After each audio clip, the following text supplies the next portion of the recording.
Sure, differently the way we did in 2014. You saw what happened in 2014, you were there. By that time you were in the enemy camp, so you could not see. You had time radio with your program, let's talk about this. Hot something, hot current or something. I think Malawi is far away from calling ourselves a better country. No.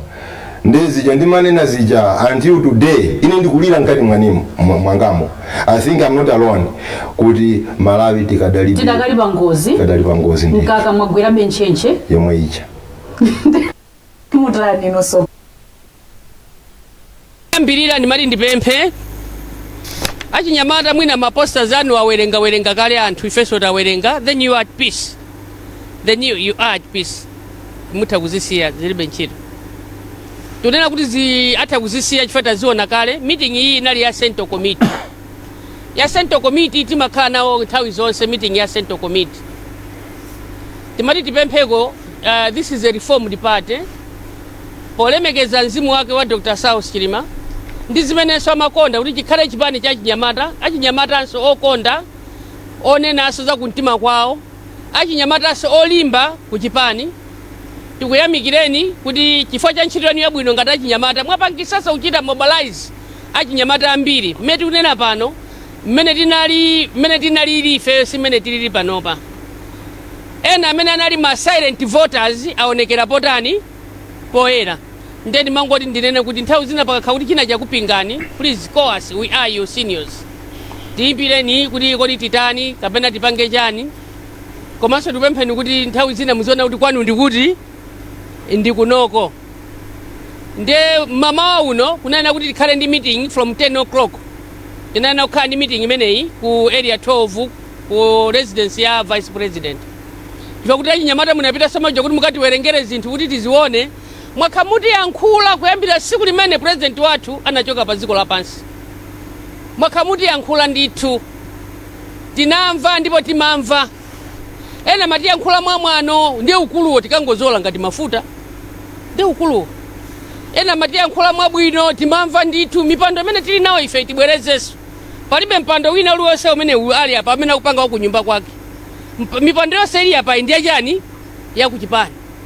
Ndikupempheni chonde achinyamata. Mukangomva kuti akulu anu akukambirana nkhani, mukafuna bwerani mukhale kuno. Musakhale so kumalo metu kukambirana nawo. Tiona ni sapana media anakuthamangirani kumene kuja mpaka najambulisa meeting inasala pang'ono kuti ikanike. Tinene pano kuti meeting yachitika chifukwa itakanika kuti chitika meti nakumana ndi president athu a UTM. Tinapitanso ku office. Ku office kwa watanditana. Tinakauza. Koma mwina poti nimene aonera iwowo chifukwa anthu inuyo akanabweranso kuchita na address kuti atakhala ndi pansi ndine mtsogoleri wanu. Koma mwina amacho amapereka report kumakhala kosiyana, koma ine had to address you and you listened. Ndipo ndikuthokozeni kwambiri kuti munamva kuti ndanyamula mpando wanu kutakamba nanu munamva. Then kuchoka pamenepo sitinangosiya kumwe tinakumana ndi maligo. Chipani cha UTM tithokoze kwambiri mzimu wa Dr. Saulos Chilima, timthokoze kuti Mulungu mzimu wake use mutendere. Anachisiya chipani cha UTM ndi ma lawyers anzeru kwambiri. Nde tinali na ma lawyers kuti tatiuzeni kuti tipange bwanji. Nde ma lawyers athu we had to go article by article of the constitution. Ndimana tuuza una kuti kodi muna nsonkhano naitanisidwa, nsonkhano naitanisidwa. Magendas analipo, magendas analipo. Nonse amene munaitanidwa mwabwera, tabwera kupatula mmodzi director of elections. Chabwino, kolamu yanu imati chani, talongosowa kolamu yathu ya constitution imanena kuti mwakuti, meta kwaniramu ndi mwakuti. Nsonkhano kuti ulesedwe akanabwera kuti anyamata ali kunjaku, tasonkhana tonse ziko mukwambiri. Koma chifukwa kuti anyamata ali kunjaku, ndi kuti sitikapange nsonkhano. Tibwerere tikumaneso mawa kapati kumane siku lakuti nsonkhano kanalephereka. Koma tangosonkhana bwana jasana bwere kuti anene kuti chifukwa cha izizi zachitikazi ndi kuti nsonkhano walephereka, ndiye ma lawyers anatiuza kuti tiyeni mukambirane. Chifukwa constitution yanu ikulamulani article 13 of the constitution ikulolani kuti ACC mutapanga msonkhano.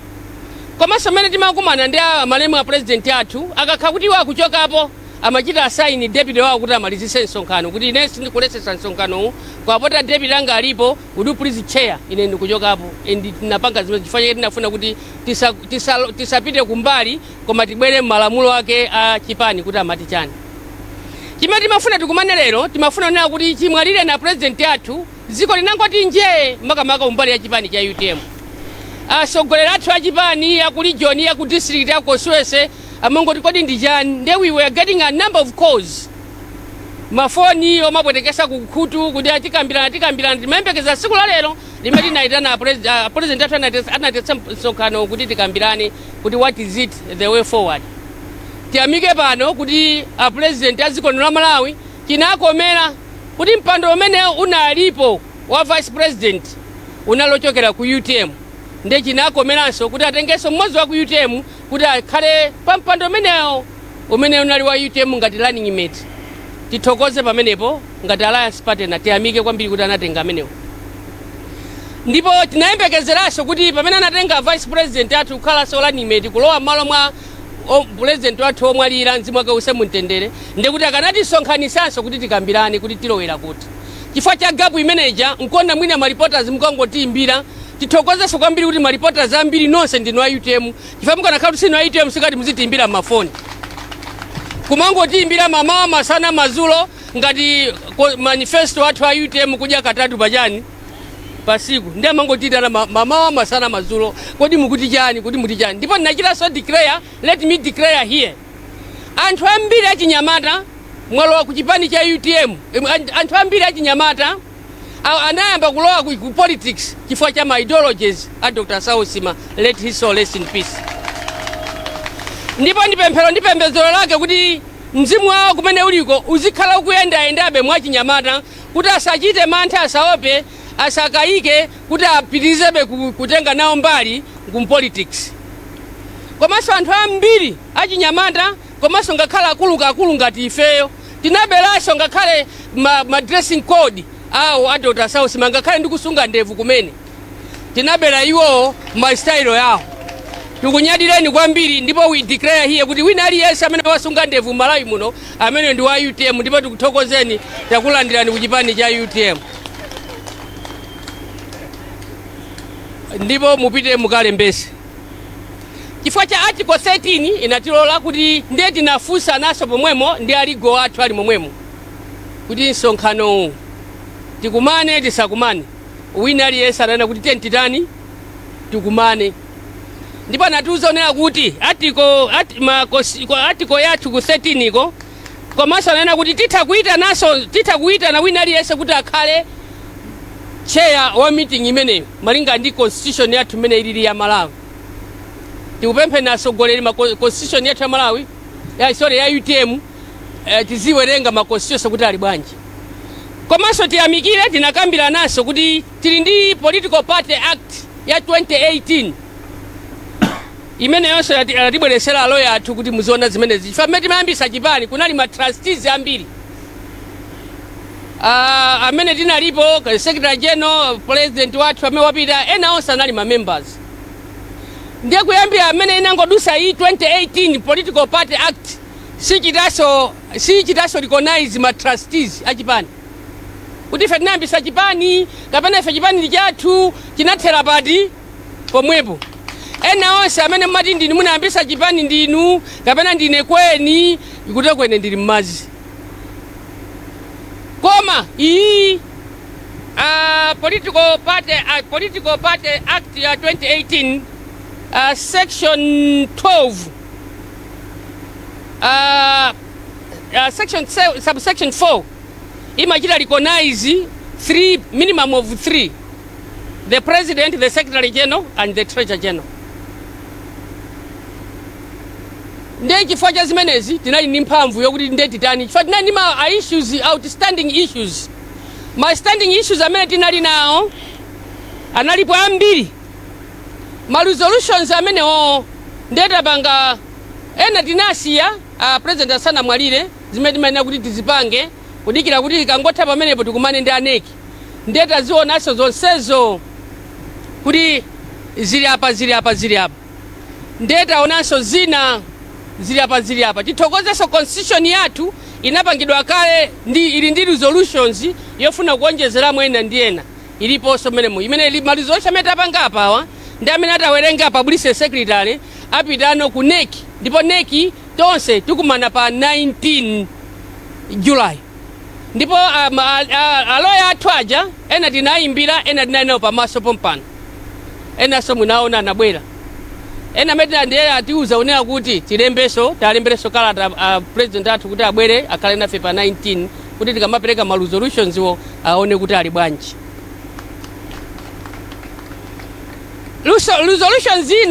Resolution ina imene inakhala kuti anthu akulephera directions chifukwa chongokhala quiet osakamba china chilichonse ni nkhani ya alliance.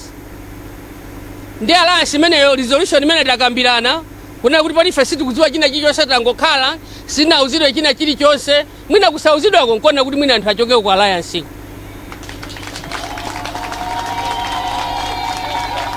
Ndiye resolution imeneyoyo tikuichita conclude pa 19 July kuti mwa awerengaso public secretary akuti sawerenga no muwerenga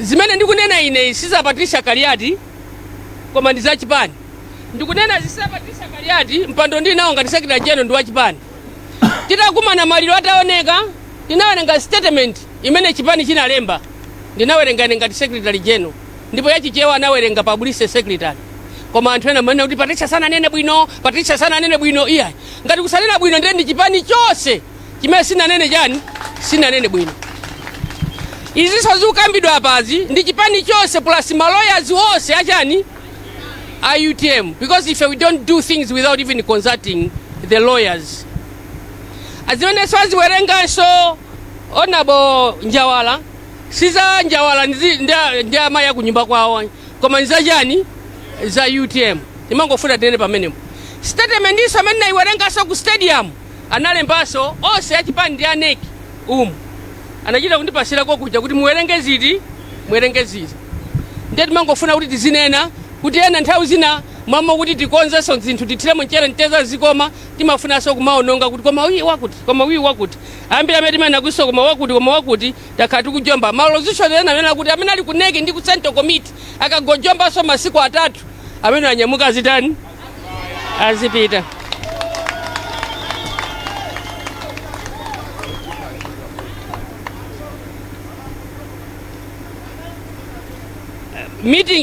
Meeting imeneyi ndi ACC tikupempheni kuti tizikhala ndi discipline. Meeting yathu ndi ACC si conference koma inali ACC meeting koma poti munafuna kuti tiyankhulane nanu ife timakhala transparency tinafuna kuti tikutanini tikuze next time tikakhala ndi CC meeting imene timakumana nthawi zonse tipemphane kuti kubanja amakhala ndi management meeting ku media amakhala ndi management meeting ku chipani amakhala ndi management meeting ifeso limene nali management meeting yathu koma anthu amangofunsa kuti mukuti bwanji ife chipani cha UTM ndi cholimba chokhazikika ndipo tilipo mmene mwaonera kuti ku CC amene imene tinganenepo ina resolution ina ndi chifukwa chotaya m'bale wathu Honorable Lucius Banda mzimu acha use mtendera anali campaign director automatically deputy wake akubwera pa mpando wakeko kena kuti zaona kuti deputy wa pamene wazakhala ndani koma ndimafuna dene kuti deputy wa Lucius Banda amene abwere pamenepo zina zonsezo tizakambirana pa 19 zina zonzofuna kuti akamba olemekezeka National Public Secretary koma ndimangofuna nditero ena mangoti ya nsonkhano sunachitika zimene manena ma social media walepereka iyayi ngati munatona tinakhala chete timachita consult ma lawyers ndetiyeni anzathu achinyamata achisikana yena akulu amene timalemba nkhani zopeka zizikhala zokha zosakhala za serious koma za serious pasamapezeke zopeka chifukwa mwina sazationa pena pake kuti still serious ife UTM nde ife please spare us ni nkhani zopeka ife timafuna nkhani zokha real issues realia zimene timafuna ife ndeti zinena zokhazo ngati simunamve pena pake story bwino consult us ndi achinyamata athu tatokoza kuti munabwera koma next time tikana kuti ndi Central Committee trust us if you didn't trust us you couldn't have given us this position ndiye muzitikhulupirira kola kutiimbira phone kamwina sinachita bwino bwerani olo mutabwera lole yonse mumanyumba mwathu kuti abwa kuti zikambirane tivomera koma zimene munachita kuja sizinatani sinachite bwino ngati achinyamata pali anthu ene aso mamembala ambiri a UTM tikhulupirireni munatipasa mpando koma zoti mwina muzitilalatira ma VN ma social media no ndife mukatipasa mpando ndife akulu anu khanga tiso muri kuzine naso nokha ndife akulu anu ndithu musadandauleso mipando imeneyi ikubweranso posachedwa pampano imene tikhale ndi convention azinena apa imene atazavomerezanso pa 19 July kuti convention tikhala nawo liti tikhati makonzeka posachedwa pampano. Media, the fourth government, we thank you very much that you are always there to take information from UTM to the public. And the information which you are having is going to be concluded or to be narrated by the publicity secretary. And the publicity secretary is speaking on behalf of the party. And whatever we've said that we consulted the lawyers is on behalf of the party when we sat and we were given the powers to Article 13 of our constitution, but also to say anybody can chair for the CC meeting, because it doesn't even tell us who is supposed to call for the meeting and who's supposed to do what. That's why we made, and we are now, we'll be writing a memo to the president to say we are meeting on 19th. Then he can also come and chair the meeting which we are meeting on 19th of July. From there on 19th of July, we've been invited. We are going to have mass. We are going to communicate to you. After the mass, we are going to have a rally. We are going to communicate to you, just to ask the souls of the soul of our president, the late South Chilima, to be amongst us and to be moving with us. And we love you, the late, and may God bless you, and may God receive your soul as you rest in peace. Thank you so much. I bless you. Panopa nimafuna mundilole kuti tiapemphe olemekezeka maluzosho ena tikakambirana tifuna zonse zozite by August. Maluzosho ena maluzolutions ena metekambirane tifuna oso azate by August. Azate by August zonse muzatipase zofunikirazo. Ndenda apemphe apa publicity secretary amene ayankhulira ife twene natonse amene tili pano. Komanso ndimati mundilole kuti ndithokoze. Mukapasidwa mipando muzipanga chonchi. Kumabwera mukaitanira. Mukapasidwa mipando kumabwera. Chifukwa mipando iyi akupasa ni ndani? Ndi anthu. Ndiye tikuthokozeni kuyambira kwa a publicity secretary, a treasurer general, a national organizing director of women, awa tinachita kwako kapamphaza kuti bwerani ni chifasa kupeza bwino. Ndiye sitinafune kuti tikambirane iwo popanda tikamachitaso konzati. It doesn't mean that I'm modi. Komanso tikamachita konzati timafuna tonse zichitana konzati tili pati tili pompo. Ndiye timangofuna kuti tipemphane ena amene simunabwera lero ka mulipo awiri ka mmodzi. That is double standards. That is double standards. Tikupemphe next time tikaitanzana tonse tentitani tibwere tikambirane tikamamva maligo advice zimvera chani tizimvera limodzi. Imangofuna nditero publicity secretary. Thanks so much. Are you standing or are you sitting? Okay.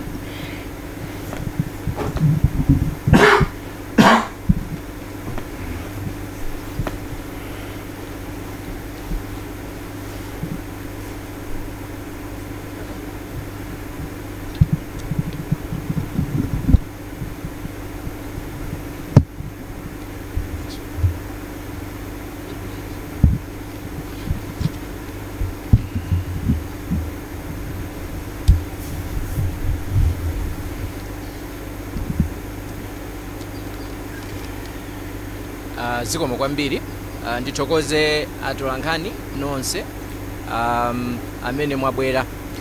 Mmene anenera Secretary General, statement imene ndikuwerenga ndi statement imene ikuchokera ku chipani cha UTM pa mkumano umene Central Committee inakumana chakumasana kuno. Chifukwa cha kuti statement ndiyomveka bwino sititenga mafunso kuchokera ku nyumba zoulutsira nkhani. Choyambirira tonse tikudziwa kuti patha ndithu pafupifupi mwezi umodzi ndi masiku awiri chitayikireni mtsogoleri wathu Dr. Saulos Chilima pa ngozi ya ndege pomwe adatisiya limodzi ndi anthu ena okwana 5 ifeyo ngati chipani imfa imeneyi mpakana pano komanso ndikukhulupirira kuti ngakhale dziko lonse tikulephera kuti timvetsetse bwinobwino kuti zoonadi Dr. Chilima anatisiya. Ndipo nthawi ngati inoyo ngati chipani tikuzifunsafunso lonena kuti kodi akanakhala kuti Achilima akutiuza zochita akanafuna kuti tipange chiyani ku dziko lino la Malawi.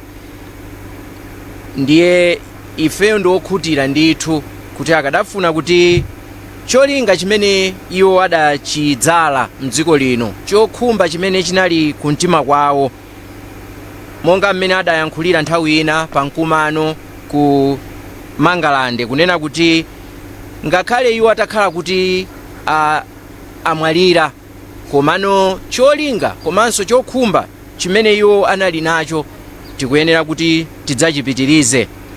Chotero masana ano ndifuna ndinene pano kuti ngati chipani ifeyo tikufuna tichipitirize cholinga cha Dr. Chilima chomwe kwakukulu chinali tsogolo lathu lowala ngati dziko.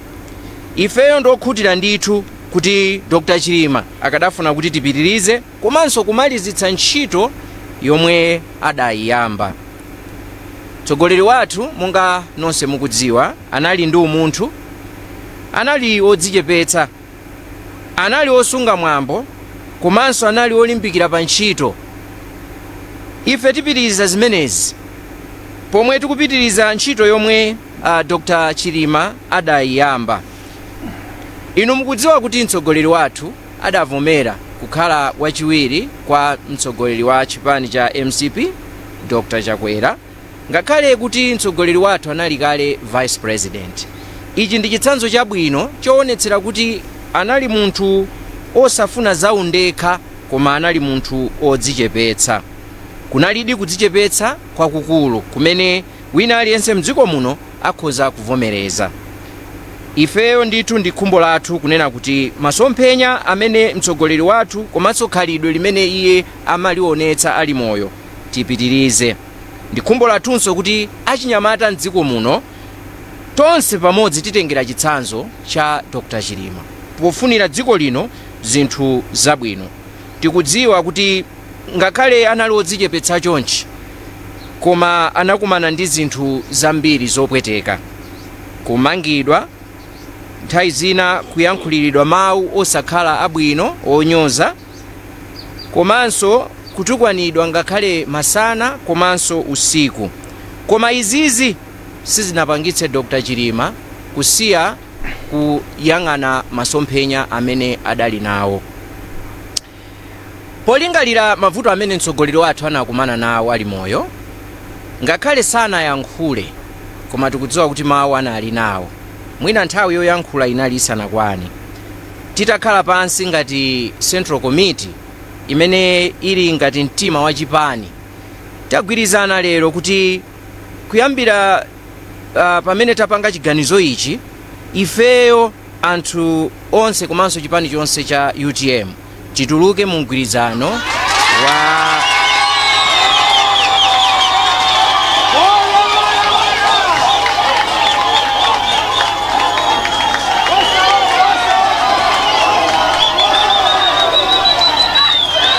Zikomo.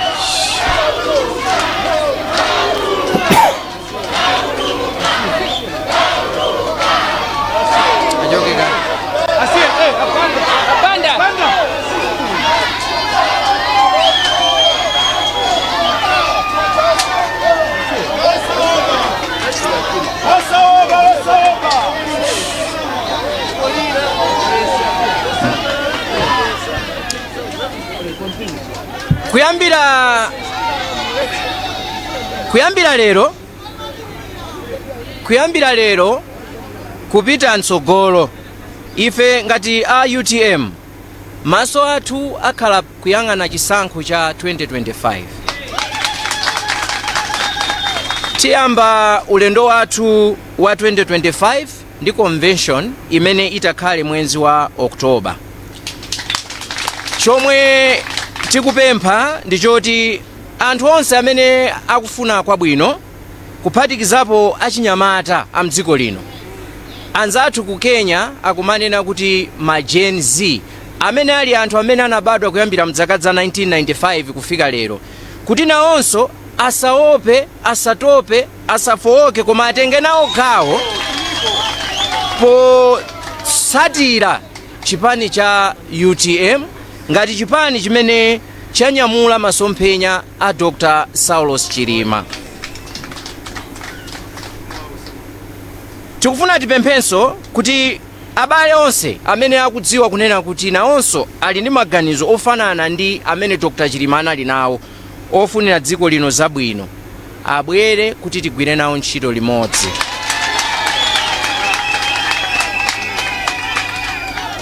Tigwire nawo ntchito limodzi pozindikira kunena kuti tsogolo lathu lowala limene Dr. Chilima analifuna silinafike, koma lidzafika ngati iwowo, ife ndi ena onse mdziko muno titagwirana manja podzavota chaka chamawa 2025. Kuti zimenezi zitheke, tufuna tipereke uthenga kwa achinyamata, makolo, komanso ena onse abale a mdziko muno kuti tiyeni titenge gawo, tikalembetse kalembera wa mkaundula wa nzika kuti tidzakhale ndi kuthekera kothandizira kupititsa matsogolo masomphenya amene Dr. Chilima anali nawo. Ife ngati chipani sitingangolekeza pompa, timafunanso kuti tipereke nkhawa zathu kuti tili ndi chisoni ndi mmene mtsogoleri wathu adafera. Ife imfa imeneyi ngati chipani inatikhudza, komanso tikukhulupirira kuti ngakhalenso a Malawi wonse idawakhudza. Khumbo lathu ndilo kuti tsiku lina ngati chipani komanso ngati a Malawi tidzadziwe zoona zenizeni,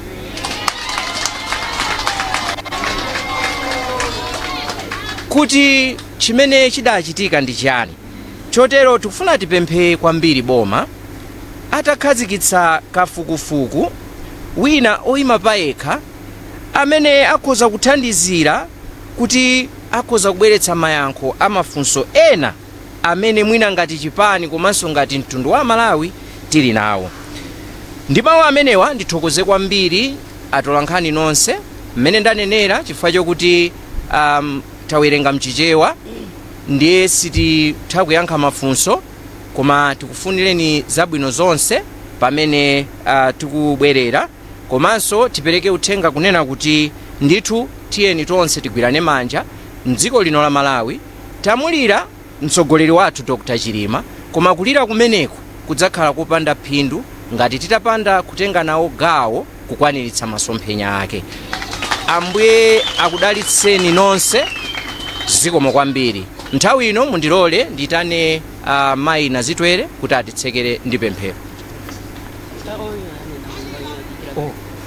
Pepani patsala mfundo imodzi imene a director organizing secretary akufuna angopereka tisanatseke. You sit or you stand? Yeah, I'll stand. It's okay. Oh, civil also.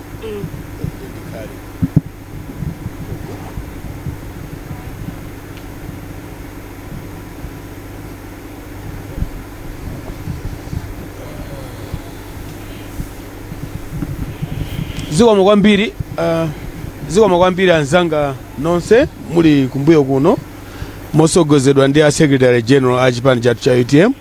Ndaonanso ma MP anzathu apa, ndikulandireni ndi manja awiri ndi ena tonse amene tili pano.